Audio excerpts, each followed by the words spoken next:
ជំរាបសួរបងប្អូនអរគ្នាថ្ងៃនេះខ្ញុំចង់ធ្វើវីដេអូមួយទាក់ទងជាមួយនឹងបទពិសោធន៍ដូចជាការចែកម្លែកទៅដល់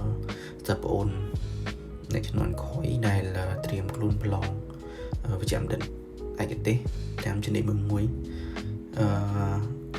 បច្ចុប្បន្នខ្ញុំជានិស្សិតឆ្នាំទី4ដែលកំពុងធ្វើការកម្មសិក្សានៅទីពេទ្យមួយនៅប្រទេសបារាំងទីក្រុងម៉ាក់សីហើយក៏ធ្លាប់ជាអតីតនិស្សិតដែលបានប្រឡងយកជំនាញផ្នែកមហារីកដែលយើងហៅជាភាសាបរទេសថាជា oncology ឬក៏ជា cardiology ខ្ញុំចង់ធ្វើវីដេអូនេះបង្ហាញពីបទពិសោធន៍ក៏ដូចជាលក្ខខណ្ឌក៏ដូចជាគំនិតមួយចំនួនដើម្បីជួយបងប្អូនក្នុងការប្រឡងប្រជែងមានប្រសិទ្ធភាពនិងអាចទទួលបាននៅជំនាញមួយដែលខ្លួនឯងចង់បានជាធម្មតាការប្រឡងនៅក្នុងមួយឆ្នាំចំនួននិស្សិតមានការរើសចំនួនខុសគ្នាតែឆ្នាំនេះឃើញមានមុខជាខ្លះរើសច្រើនខ្លះរើសតិចតាមធម្មតាដូចជាឆ្នាំមុនដែរនៅក្នុងការប្រឡងវាមួយឆ្នាំវាមានការបែងចែកក៏ដូចជាលក្ខខណ្ឌផ្សេងៗគ្នាឆ្នាំនេះដូចជាឃើញមានការលក្ខខណ្ឌនៃការប្រឡងគេចេញដូចជា50% ម្នាក់ឬក៏50ប្រមាណ%ទេខ្ញុំអត់ចាំដែរ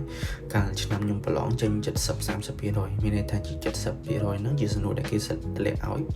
នៅក្នុង file របស់សាលាហ្នឹងនិង30% ផ្សេងទៀតជាសំណួរក្រៅអញ្ចឹងអីដែលយើង focus អីដែលខ្ញុំចង់ផ្ដល់បទពិសោធន៍ជូនគឺយើងព្យាយាមទី1មើលសំណួរដែលខាងសាលាមានស្រាប់ហ្នឹងទៅមើលឲ្យបានល្អមើលឲ្យបានច្រើនព្យាយាមធ្វើដដែលរ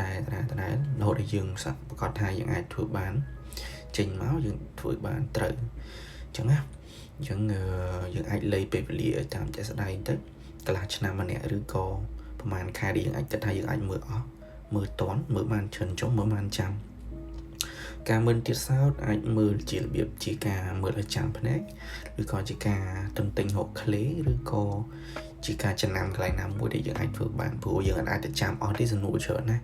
10000ជាងសំណួរនោះយើងអាចទៅចាំអស់ទេអញ្ចឹងអីដែលយើងអាចធ្វើបានគឺការរកឃ្លេកន្លែងណាដែលយើងចំណាំបានស្រួលចំណាំចេញមកអាចធ្វើបានសោតពីនឹងបន្ទាប់ពីយើងគិតថាយើងអាចធ្វើបានហើយសំណួរដែលគេមានស្រាប់ហ្នឹងយើងអាចឆ្លៀតពេលខ្លះទៅមើលសំណួរក្រៅដែលអត់មានតែសំណួរក្រៅហ្នឹងពីច្រើនអាចមានចេញឆ្នាំទី4ឆ្នាំទី5ឆ្នាំទី6ជាដើមយើងអាចមើលសំណួរចាស់ហ្នឹងមកវិញទៅវាអាចមានដែរហើយពិសេសទៀតអាចមើលមេរៀនក្រៅដែលយើងធ្លាប់រៀនដូចជាបទពិសោធន៍ជំនួសយើង practice នៅទីពេទ្យឬក៏រៀនពីរៀមច្បងអញ្ចឹងទៅ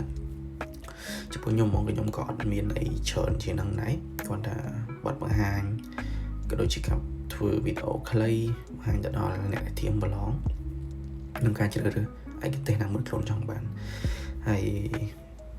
ក៏សូមជូនពរឲ្យបងប្អូនទាំងគ្នាដែលធៀមប្រឡងទទួលបានលទ្ធផលល្អជាប់និងអាចសម្រេចនៅបំណងដែលចង់បានជំនាញណាមួយនៅក្នុងវិស័យសុខាភិបាលអរគុណ